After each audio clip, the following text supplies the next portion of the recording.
নমস্কার বন্ধুরা, পম্পার কিচেনে আপনাদের সকলকে স্বাগত। পেঁয়াজের মধ্যে বেসন দিয়ে আজকের একটা অপূর্ব স্বাদের নাস্তা বা স্ন্যাক্সের রেসিপি আপনাদের সাথে শেয়ার করব। এটা সকাল কিংবা বিকাল কিংবা চায়ের সাথে খেতে দারুণ লাগে। বাচ্চা থেকে বড় আশা করছি সবাই ভীষণ পছন্দ করবে আর খুব মজা করে খাবে। আর এই বৃষ্টিমুখর দিনে এমন একটা রেসিপি থাকলে আর কোনো কিছু দরকার পড়ে না। তাহলে চলুন দেরি না করে বর্ষামুখর দিনে আজকের এই অপূর্ব স্বাদের রেসিপিটা দেখে নেওয়া যাক।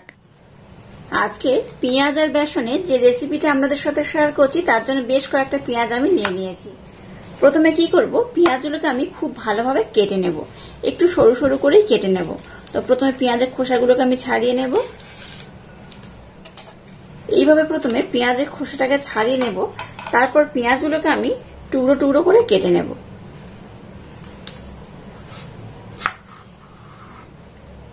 একটু সরু সরু করে কাটবেন, তাতে করে এই রেসিপিটা কিন্তু অসম্ভব সুন্দর হবে।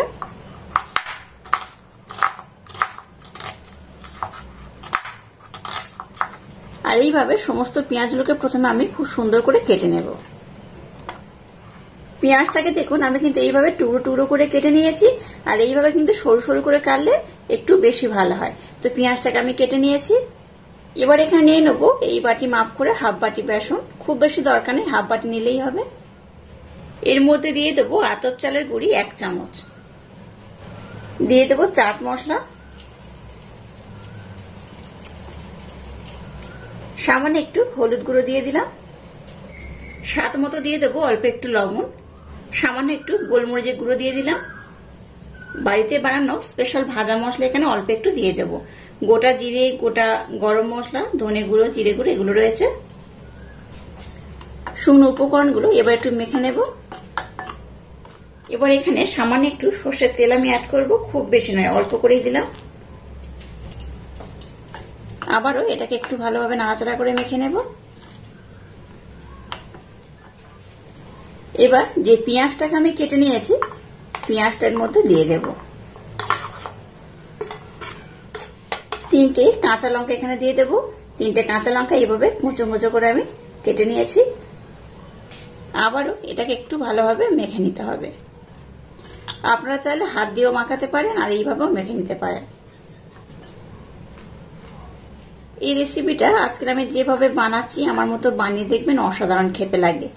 সকাল বলুন বা বিকেল এইভাবে যদি বানিয়ে নেন দেখবেন বাচ্চা থেকে বড় সবাই ভীষণ পছন্দ করবে, আর চার সাথে খেতে কিন্তু দারুণ লাগে। এবার এখানে দিয়ে দেবো নর্মাল জল, খুব বেশি নয়, অল্প অল্প দেবো।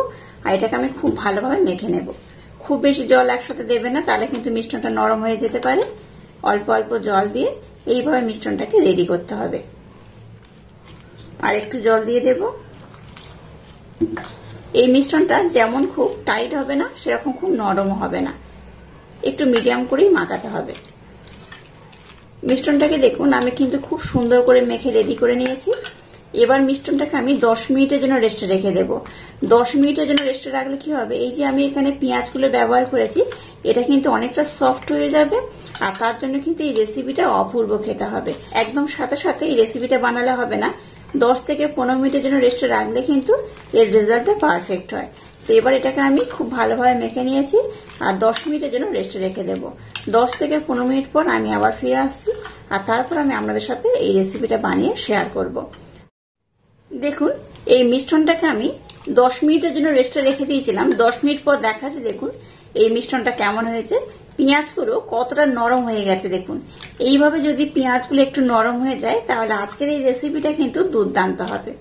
আর এখানে অন্য কোনো উপকরণ অ্যাড করার দরকার নেই। তবে আরেকটা কথা বলে রাখি, আপনারা চাইলে এখানে একটু ধনে পাতা বা অন্যান্য কোনো সবজি যদি ব্যবহার করতে চান করতে পারেন।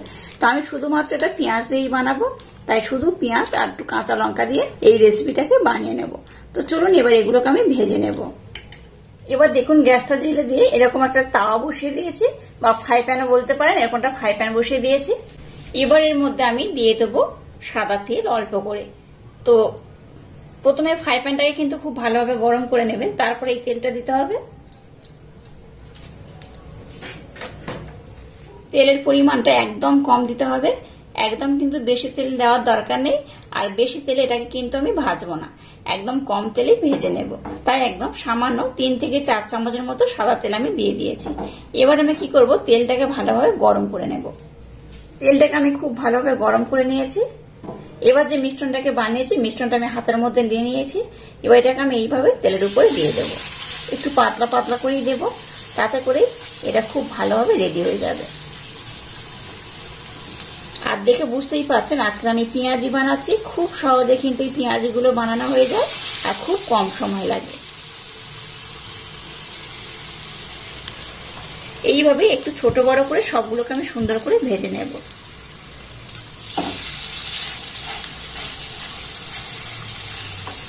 গ্যাসের ফ্লেমটাকে একদম লো রেখে এগুলোকে ভাজতে হবে, তাতে করে কিন্তু এই পেঁয়াজিগুলো খুব ভালোভাবে ভাজা হবে। এবার দেখুন একটাকে উল্টে দেব। যেহেতু এটা অনেকক্ষণ আগে দিয়েছি তাই এটাকে আমি উল্টে দিলাম। আর এটা খুব সহজে খুব তাড়াতাড়ি ভাজা হয়ে যায়। যেগুলো আমি আগে দিয়েছি সেগুলোকে আমি উল্টে নেব। আর দেখলেন তো একদম কম তেলে এটা কত সুন্দর ভাজা যায়। ডুবো তেলে একদমই ভাজার দরকার নেই। ডুবো তেলে না ভেজে এইরকম একদম কম তেলে ভেজে নেবেন, তাতে করে কিন্তু এই পেঁয়াজিগুলো খেতেও ভালো হবে আর বাচ্চা থেকে বড় সবার জন্য খুব স্বাস্থ্যকরও হবে।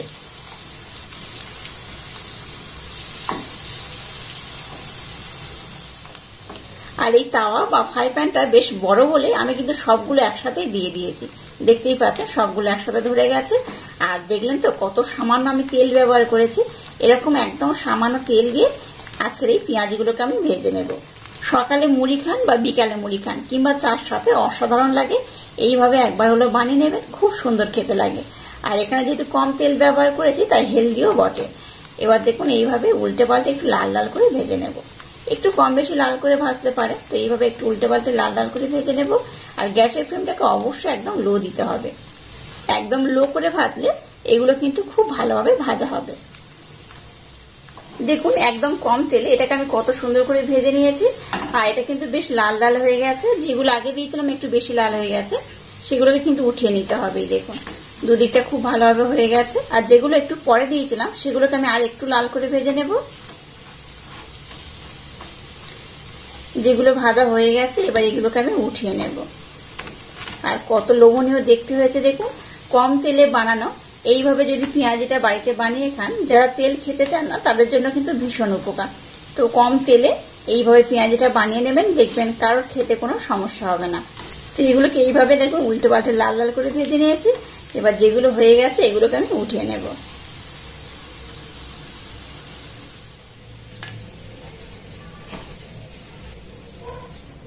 দেখুন সমস্ত পেঁয়াজিগুলোকে আমি খুব সুন্দর করে ভেজে নিয়েছি। এটা কিন্তু বেশ গরম রয়েছে, তাও একটা আমি দেখাচ্ছি ভিতর থেকে কত সুন্দর। এই দেখুন বাইরে থেকে আওয়াজ শুনে বুঝতে পারছেন বাইরে থেকে কিন্তু বেশ মুচমুচে, ভিতরে কিন্তু সুন্দর একটা পেঁয়াজ দেওয়া রয়েছে। অসম্ভব সুন্দর খেতে লাগে। মুড়ির সাথে খান, শুধু খান বা চার সাথে খান, অসাধারণ খেতে লাগে। আজকের এই অপূর্ব স্বাদে পেঁয়াজি রেসিপিটা যদি আপনাদের ভালো লাগে তাহলে চ্যানেলটাকে লাইক, শেয়ার, কমেন্ট এবং সাবস্ক্রাইব করবেন। আর পাশে থাকা বেল আইকনটা প্রেস করে দেবেন। তাহলে টাটা, আবার দেখা হচ্ছে নতুন কোনো রেসিপি নিয়ে।